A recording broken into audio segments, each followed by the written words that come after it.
4 లక్షలు దొంగతనం చేశాను. వచ్చేవారు నాకు విడుదల. నేను ఊరికి వెళ్తే నా భార్య బిడ్డలు నువ్వు దొంగవి అని నా మొహాన్ని ఉమ్మేస్తారు. ఇక్కడే ఉందామనుకుంటే అదిగో మీ పక్కనే ఉన్నారే జైలర్ సారు, చెండ శాసనుడు మెడపట్టి బయటికి గెంటేస్తారు. ఇదే వద్దనేది. ఈ సారా నీ రిలేషనా లేదా నీ బంధువా లేదా నీ మామగారు ఎక్కడ ఉంచుకోవడానికి?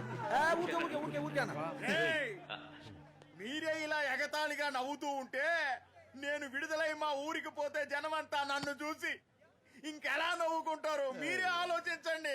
జనాల నోళ్లలో పడి అవమానంతో చావడం కంటే ఇక్కడే చావాలని నేను నిర్ణయించుకున్నాను. ఇక్కడ కొన్ని వేల కోట్లు కొట్టేసిన దొంగలు ఈ రాష్ట్రాన్ని పరిపాలిస్తున్నారు. నీలాగా ఆలోచిస్తే వాళ్ళు చావాలిగా. ఎందుకని చావట్లేదు? ఎందుకంటే దొంగల వల్లే ఈ ప్రపంచం సాగుతోంది. మనం ఉంటేనే ఈ సమాజం సవ్యంగా ఉండేడుస్తుంది. సార్ పైకి వెళ్ళే ప్రయత్నం చేస్తున్నారు సార్ మన వాళ్ళు. మనిషి అనేవాడు డబ్బు సంపాదించి ఇల్లు కడతాడు. దానికి గేట్లు తలుపులు పెట్టి తాళాలేస్తాడు కదా. వాడు తాళాలేసేది దోమలు పశువులు లోపల దొరుకుతాయని కాదు, దొంగలు లోపలకు చొరబడి దొంగతనం చేయకుండా ఉండడానికి. తాళం చేతులు, లాకరు, కార్పెంటర్, నట్టు, బోల్టు ఇవన్నీ వచ్చిందే మన వల్ల. దాడదాడలు ఆడిస్తాం కదా మనం. దొంగలే లేకపోతే పోలీసులు ఎలా వస్తారు? కాకి లేదు, డాష్ లేదు. సార్ ఏమైనా పీకడానికి జీతం ఇస్తారా? అడుగు. పర్సనల్ గా తీసుకోకండి, ఓ స్మాల్ పాయింట్ సార్. ఇలా చూడరా, మన వల్ల బయట ఎన్ని కుటుంబాలు బతుకుతున్నాయి ఒకసారి ఆలోచించు. దొంగతనం అనేది పవిత్రమైనది, మన వృత్తి, పొట్టకుట్టి కోసం లక్ష్యం. ఏదో మాట్లాడు. కైలాసం. Super super super. ఇలా చూడు, నేను ఒక డాక్టర్ ని, ఇంజనీర్ ని, పొలిటీషియన్ అని చెప్పి గుండెలు వచ్చి చేసుకుని గర్వంగా చెప్పుకుంటారు కదా. వాళ్ళలాగా ఆ విధంగా నువ్వెప్పుడైనా నేను ఒక పెద్ద దొంగని, పెద్ద మోసగండని చెప్పుకున్నావా? అసలు లేదు, చెప్పలేదు. సినిమా నాలెడ్జ్ లేదు బాస్, అదే ప్రాబ్లం. ఏమయ్యా మీరు ఎవ్వరికి మీరు చేసే వృత్తి మీద గౌరవమే లేదా? ఇన్నాళ్ళు లేదు సార్, ఇప్పుడైతే పొంగుకొస్తుంది. అయితే చెప్పి చావండి. చూడు గంగాధరం, గుండె మీద చేసుకొని చెప్పు ఇలా, నేనొక దొంగనే.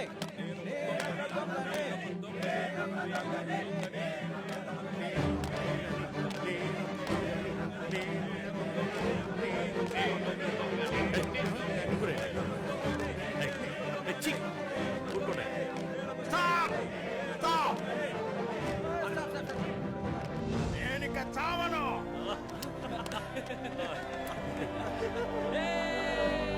నేనొక దొంగని, నేనొక దొంగని, దొంగని, నేనొక దొంగని, నేనొక దొంగని, నేనొక దొంగని.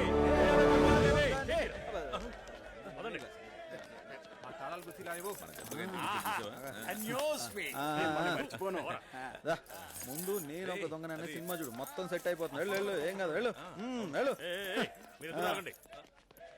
దొంగతనం పవిత్రమైన వృత్తి అని అబద్ధం చెప్పి ఒక ప్రాణాన్ని కాపాడారు. నేను మీకు థ్యాంక్స్ చెప్పాలా? ఏదో ఒకటి చేయండి సార్, మీ ఉద్యోగం పోకుండా కాపాడాం. మాకంటే ఏం లేదా? కావాలి? తప్పించుకోవడానికి పర్మిషన్ కావాలా? కావాలంటే సార్కి చెప్పి కేసు లేకుండా చేసుకోండి. ఊరుకో. మహా తెలివైనోళ్ళు సార్ ఇల్లు. సార్ అటువంటిదేం లేదు సార్, మేము అసలు ఈ చావుల్ని చూడలేం సార్. అవునా? అవును సార్. ఎందుకు చూడలేరు? మేము దొంగలం సార్, హంతకులమేం కాదు. వస్తాం సార్.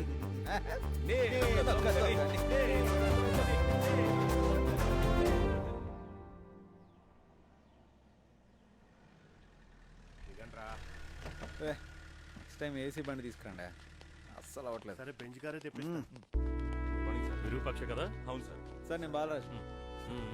ఏమీ లేదా మాకని ఆ రోజు మీరు అడిగారు కదా, ఊరు నుంచి మంచి జొన్న రొట్టెలు వచ్చాయి, మీకు పెడదామని రమ్మన్నాను. ఆచార్య గారు జాతర జరుగుతుందని చెప్పారు, మీ ఇద్దరు రండి. జాతర అంటే ఏంటి తాతయ్య? అదేంటంటే వాళ్ళకి తిరునాళ్ళను కూడా జాతర అని అంటారు తాత. ఊర్లో ఉన్న వాళ్ళందరూ ఆ నందికర్రలు పట్టుకుని ఎగురుతా ఉంటారు కన్నా. నీలాంటి పిల్లకాయలంతా తాతలు భుజాలు ఎక్కి అక్కడ జరుగుతున్న సంబరాలు చూస్తా ఉంటారు. నందికోలర్ ఎక్కడుంది తాతయ్య? ఆ ఊరు ఎలా ఉంటుంది? అయ్యో నువ్వు మన ఊరే చూడలే. నువ్వు ఊరికొచ్చినాక చూదుగలే. వినో, సుప్రీ, లోపలికి వెళ్ళండి. జాతర అంట, జాతర. ఆ పనికి మాలిన జాతర గురించి పిల్లలకి చెప్తే వాళ్ళకేం అర్థం అవుతుంది నాన్న? ఏంటి అర్థం కాదు? జాతరకు వస్తారా? ఆ సంగతి వదిలేయండి, మీరు అమ్మ భోంచేయండి.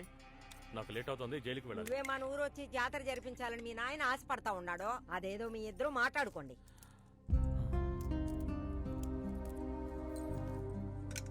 ఇదిగో తాతల కాలం నుంచి వస్తున్న కంకణం దుద్దులు, వీటిని నువ్వే కాపాడుకోవాలి. ఇక మీద ఇవి నువ్వే. నాకు ఇవన్నీ ఏం వద్దు, మీ దగ్గర ఉంచుకోండి. నేను తర్వాత మాట్లాడతాను. తర్వాత మాట్లాడే విషయం కాదు ఇది. నేను చెప్పేది అర్థం అవుతుందా? ఊరికి వెళ్ళిపోండి, జాతర గీతర ఏం లేదని సాయం అడగడానికి పోయిన మమ్మల్ని అందరినీ తుపాకీ చూపించి బెదిరించినాడు ఎమ్మెల్యే. నీ కారు కూడా తుపాకీ ఉంటుందని తెల్లో. ఇదిగో చూడయ్య, నువ్వే వచ్చి మన ఊరిని కాపాడాలి, జాతర జరిపించాలి. మీ నాయన మాట ఇను రుద్రేషు. నడు ఊరికి పోదాం. ఉన్న పళంగా ఇక్కడ పని వదిలేసి రమ్మంటే మేము ఎలా రాగలం? అప్పుడప్పుడు వస్తారు, జాతర జరిపించు అంటే ఎలా జరిపించమంటారు జాతర? ఆ పనికి మళ్ళీ ఊళ్ళో ఇంకోసారి జాతర మాట ఎత్తకండి, నాకు కోపం వస్తుంది. అవును మావయ్య, ఇలా చూడండి అత్తయ్య, ఆ ఊళ్ళో నీళ్లు లేవు, నెట్వర్క్ లేదు, స్కూల్ లేదు. అక్కడికొచ్చి ఎలా ఉండగలం? మీరిక్కడికొచ్చి హాయిగా ఉండొచ్చు కదా. దీనికి జవాబే లేదు, అంతే కదా? ఆ ఊరు వదిలేసి ఇక్కడికి వచ్చేయమని మీకు 100 సార్లు చెప్పుంటాను, అయినా వెళ్ళలేదుగా మీరు. ఈ రోజు రెండిట్లో ఒకటి తేలాలి. ఆ వల్లకాడు వదిలేసి ఇక్కడికి వస్తారా, లేదంటే అక్కడే ఉండిచ్చేస్తా.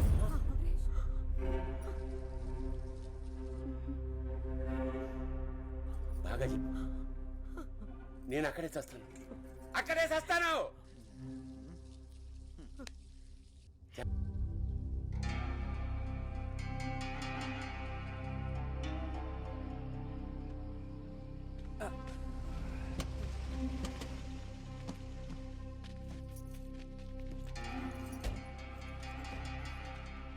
ఏ రామన్న, మీ అబ్బాయి రాడా ఏందే? నా కొడుకు నా వరకు చచ్చిపోయినట్టే లెక్క.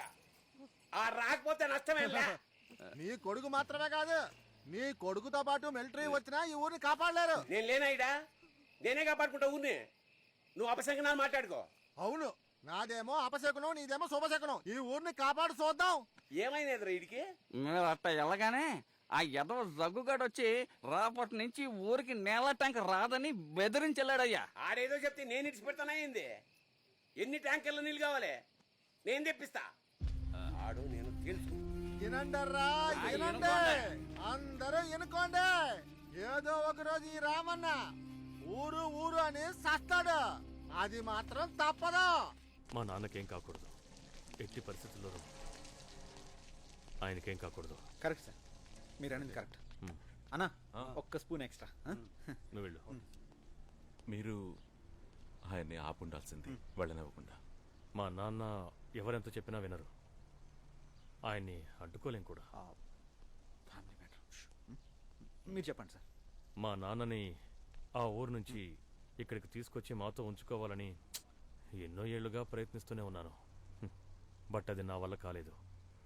ఎందుకంటే నాకు మభ్యపెట్టడం చేత కాదు, అబద్ధం చెప్పి నమ్మించడమో చేత కాదు. కానీ మీ ఇద్దరికీ అది వెన్నతో పెట్టిన విద్య కదా. మీరు ఇప్పుడు పొగిడారో తిట్టారో మాకు అర్థం కాలేదు సార్. మీరు తెలివైన వాళ్ళు, ఎవరి నమ్మకాన్నైనా చాలా ఈజీగా పొందగలరు. అందుకే నేను మిమ్మల్ని రిక్వెస్ట్ చేస్తున్నాను, మా నాన్నని ఎలాగైనా నమ్మించి లేదా మాయ చేసి నందికోలూరు నుంచి ఇక్కడికి తీసుకొస్తారా? ఇది అయ్యే పని కాదు, ఈ పంచాయతీ మనకెందుకు, వెళ్ళిపోదాం పద ఎక్కడి నుంచి. జలుకు తానుగా వచ్చి ఫోన్లో పడింది. సార్, నాది విరూపక్షది ఒక చిన్న డౌట్ సార్. మీరు చెప్పిన డీల్కి మేము ఓకే అన్నామే అనుకోండి, ఒకటి రొట్టె భోజనం టీతోనే ముగించేస్తారా, లేకుంటే మాకేమైనా బెనిఫిట్ గిన్ఫిట్ ఏమైనా ఉంటుందా సార్? తొందరపడకు. మీకు ఇంకా 2.5 ఏళ్ల జైలు శిక్ష మిగిలింది. మా నాన్నని తీసుకొచ్చారంటే మిగిలిన శిక్షని రద్దు చేయిస్తాను. జైలు నుంచి విడుదలై వెళ్లాలన్నది ప్రతి ఖైదీ కళ. అవును సార్. చట్ట ప్రకారమే నేను మీ ఇద్దరిని విడిపిస్తాను. చట్ట ప్రకారం మీ జీవితం సవ్యంగా సాగుతుంది. అంతకుమించి ఏం కావాలి? అలాగే సార్, తీసుకొచ్చేస్తాం. Chair sir. మీ డ్రెస్సు మా డ్రెస్సు అంతా ఒకే గ్యాంగ్, పని అయిపోతుంది. పెరోల్ పేపర్స్ మీద సైన్ చేసి రెడీగా ఉండండి. Okay sir.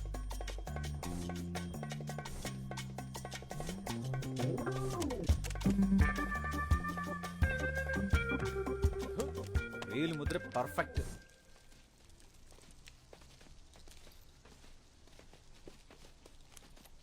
ఇది మీ ఖర్చులకి.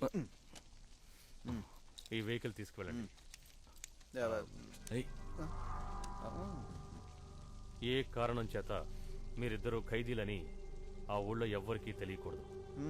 మిమ్మల్ని నేనే పంపించినట్టు కూడా ఆ ఊళ్ళో ఎవ్వరికీ తెలియకూడదు.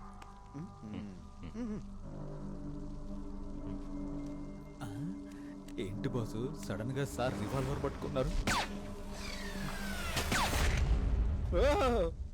ఏయ్, వీళ్ళ యూనిఫామ్స్ 2 bullets తో షూట్ చేశారు. వీళ్ళకిచ్చి పంపించు. Okay sir. గుర్తు పెట్టుకోవడానికి సార్? కాదు, భయానికి. ఓరి దేవుడా.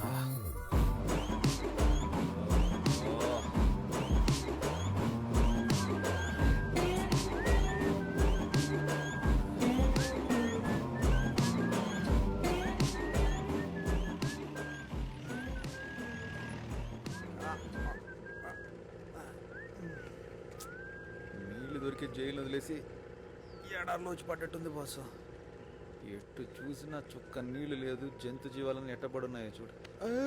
చూడు, అవి నీళ్ళు చచ్చుంటాయి. అవునా? మనిషి తాగడానికి కనీసం మంచినీళ్ళు అయితే ఉండాలి కదా. విరూపాక్ష, తొందరగా పోనివు, లేదంటే నువ్వు ఒక మంచి ఫ్రెండ్ కోల్పోతావు.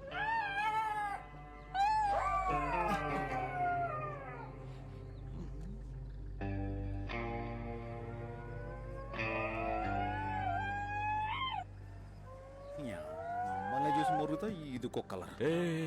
అవి కుక్కలు కాదా, నక్కలు. నక్కలా? అవి చాలా కన్నింగ్గా ఉంటాయిరా, తెలివి తక్కువ కూడా.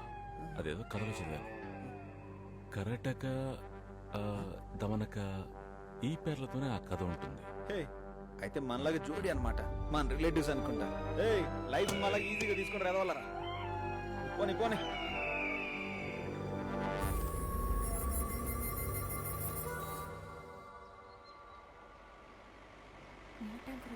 అందరూ వరుసలో రండి, ఎవరు తొందర పడకండి. అందరూ రండి, రండి. ఆ, లైన్లో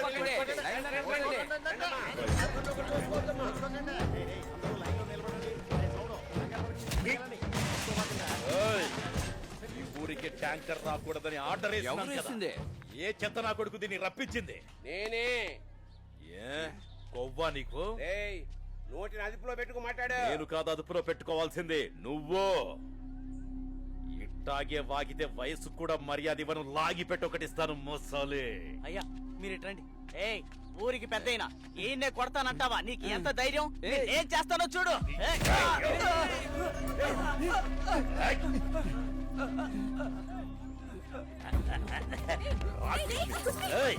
నా డార్లింగ్ కుసుమి కాకుండా ఎవ్వరు నా దగ్గరికి వచ్చినా చంపి పడేస్తా. నీళ్లు ఎవరికి ఇయ్యనంటే ఇయ్యను, నేల పాలైనా పర్వాలేదు, నువ్వు పట్టుకో. ఎవరైనా వచ్చే